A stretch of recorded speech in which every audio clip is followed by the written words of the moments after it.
এদেশে ইসলামী ছাত্রী সংস্থা নামে একটি সংস্থা আছে, মেয়েদেরকে দ্বীন শিখায় তারা। যেখানে মেয়েরা তাদের সতীত্ব বজায় রাখতে পারে না, দ্বীন শিখতে পারে না, সেখানে কলেজে, বিশ্ববিদ্যালয়, হাই স্কুলে ইসলামী ছাত্রী সংস্থা একটা নিয়ামত। জোরে কোন আলহামদুলিল্লাহ। সব ভাইদেরকে আর মায়েদেরকে বলবো, আপনারা আপনাদের মেয়েদেরকে ছাত্রী সংস্থার সাথে দ্বীন শেখার জন্য, ঈমান শেখার জন্য, চরিত্র শেখার জন্য আপনি তাদেরকে তাকে দিয়ে দেন। 1 বছর 6 মাস পরে ওই মেয়েকে দেখলে আপনার। আসসালামু আলাইকুম। আলহামদুলিল্লাহ, আলহামদুলিল্লাহ, আলহামদুলিল্লাহ, ওয়াসসালাতু ওয়াসসালামু আলা রাসূলিল্লাহ। রব্বি ইশরাহ লি সাদরি ওয়া ইয়াসসির লি আমরি ওয়াহলুল উকদাতাম মিন লিসানি ইয়াফকাহু কওলি। What would I like to say, my children or my brothers and sisters? What do you want to? What would like to say? Brothers and sisters, okay. 2000 সাল, আজ থেকে 24 বছর আগে আমি জাহাঙ্গীরনগরে পদার্পণ করি। তোমরা নিশ্চয়ই তখনো জন্মাওনি। ওকে, 2000 থেকে 2024, this is the first time I have attended to such a program. তোমরা অনেক ভাগ্যবান, 53 ব্যাচ, একটা লাকি ব্যাচ, যারা কিনা এরকম একটা প্রোগ্রাম প্রথম এসে পেয়েছো। আরো লাকি হলো তোমরা ফার্স্ট টাইম এসেই একটা করে সিট পেয়েছো, একটা করে টেবিল পেয়েছো, পড়ার জায়গা পেয়েছো, থাকার জায়গা পেয়েছো। তোমাদের সবাই বলে গেছে যে আমাদেরকে সৃষ্টি করা হয়েছে একটা উদ্দেশ্যে, ইবাদত। তো ইবাদতটা কি জিনিস? শুধু নামাজ পড়া নাকি রোজা রাখা, আর কি? কিছু বলছে না কেউ। আমি তো শিক্ষক, আমার হচ্ছে গিয়ে কনভারসেশন হতে হয়। কিছু বলো। ইবাদত, দেখো, আমাদের রাসূল সাল্লাল্লাহু আলাইহি সাল্লামকে নবুয়ত দেওয়ার আগ পর্যন্ত 40টি বছর তাকে তার আখলাক তৈরি করার জন্য আল্লাহ তাকে সময় দিয়েছেন। সো আমাদের লাইফে, আমাদের হেয়ার এবং হেয়ার আফটারে সবচেয়ে বেশি গুরুত্বপূর্ণ হলো আমাদের চরিত্র, আমাদের ব্যবহার, আমাদের লাইফস্টাইল। আমাদেরকে দেখে সবাই চিনবে আমাদের নবী কেমন ছিলেন। আমার আচরণ যদি গালিগালাজ হয় তাহলে বলবে, ও মুসলিম, তাদের নবী তাহলে গালিগালাজ শিখিয়ে গেছে, তাই না? কারণ কোনো বাবা মা যখন কোনো সন্তানকে খারাপ কিছু শেখায় না, কিন্তু সন্তান যখন খারাপ করে সব দোষটা হয় বাবা মায়ের উপর। বাহ, কেমন ঘর থেকে আসছে। সো আমাদের এই দিকটা একটু যতদিন আমরা বেঁচে থাকব, হ্যাঁ, আমরা যেন খেয়াল রাখি যে এমন কোনো কাজ করব না যাতে আমার নবী সাল্লাল্লাহু আলাইহি সাল্লাম উনি কোনোভাবে অপমানিত হন।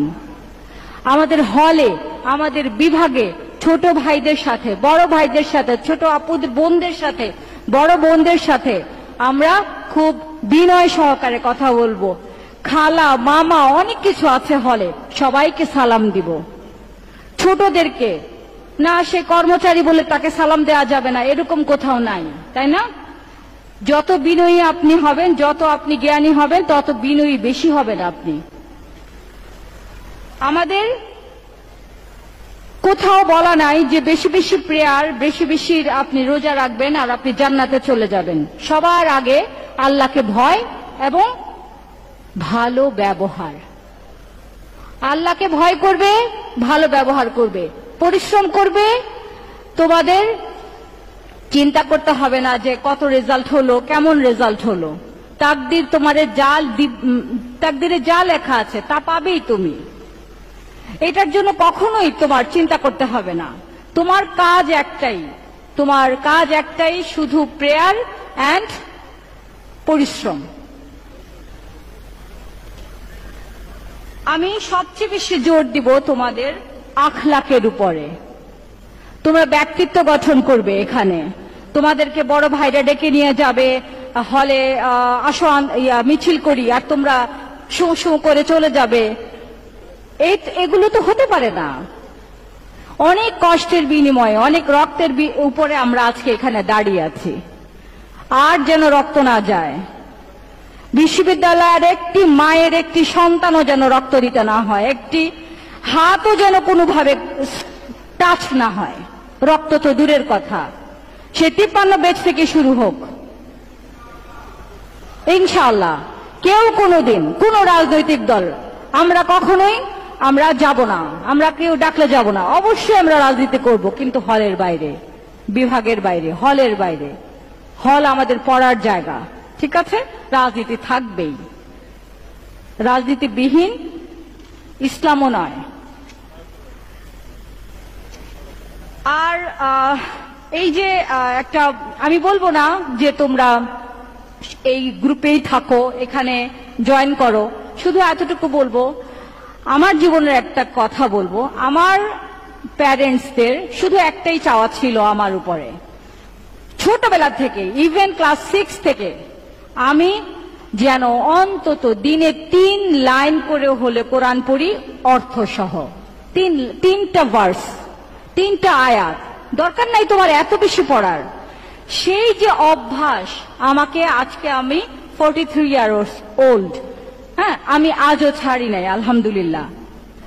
মাঝে মাঝে অবশ্যই হয়, ব্যস্ততায় অনেক সময় হয়ে ওঠে না, কিন্তু তোমাদের এই অভ্যাসটা গড়ে তুলতে হবে। আর এই অভ্যাসটা যেহেতু তোমাদের হলে এখন পরিবেশটা ভালো, আমি আশা করব তোমরা সকলে, কোরআন শুধু তোমার জীবনে চলার গাইডলাইন না, কোরআন তোমার শেফা, তোমার মানসিক প্রশান্তি। তুমি কোনো কষ্টে পড়বা, তুমি কোনো বিপদে পড়বা, কোনো কিছু চাবা, কি করব না করব, তুমি কিছু কোরআন পড়ো, কিছু ভার্স পড়ো, না বুঝো কিচ্ছু দরকার নাই, শুধু পড়ো। এটার এমনই মজেজা আছে, তোমার হৃদয়কে ঠান্ডা করে, তোমার অন্তরকে স্থির করে, তোমার ব্রেনকে শান্ত করবে। তোমরা সবাই ভালো স্টুডেন্ট, যে যে ডিপার্টমেন্টে পড়ো না কেন, এলাকার সবচেয়ে ভালো স্টুডেন্টরা আসছো। তোমরা শুধু কোরআনকে নিয়ে বাঁচো, দেখো কি হয়। এই 53 ব্যাচ যেহেতু নতুন বাংলাদেশের নতুন ব্যাচ, আমরা অবশ্যই নতুন কিছু আশা করতে পারি। তোমাদের মঙ্গল কামনা করি, এবং সবশেষে দ্য ডিসিশন ইজ ইয়োর্স। কি করবা না করবা, তোমার জীবন তোমারই চালাতে হবে। এখানে বাবা নেই, মা নেই, তার মানে তুমি এমনই স্বাধীন হয়ে যাওনি যে যা ইচ্ছা তা করবে। তোমার কন্ট্রোল তোমার উপরে থাকতে হবে। তো তোমরা ভালো থাকো, ঠিক যে আমাদের প্রভিসি স্যার বলে গেলেন, 5 ওয়াক্ত নামাজটা কন্টিনিউ করার চেষ্টা করো, আর কোরআনের সাথে থাকো। ভালো থাকো, আল্লাহ হাফেজ, সালাম আলাইকুম।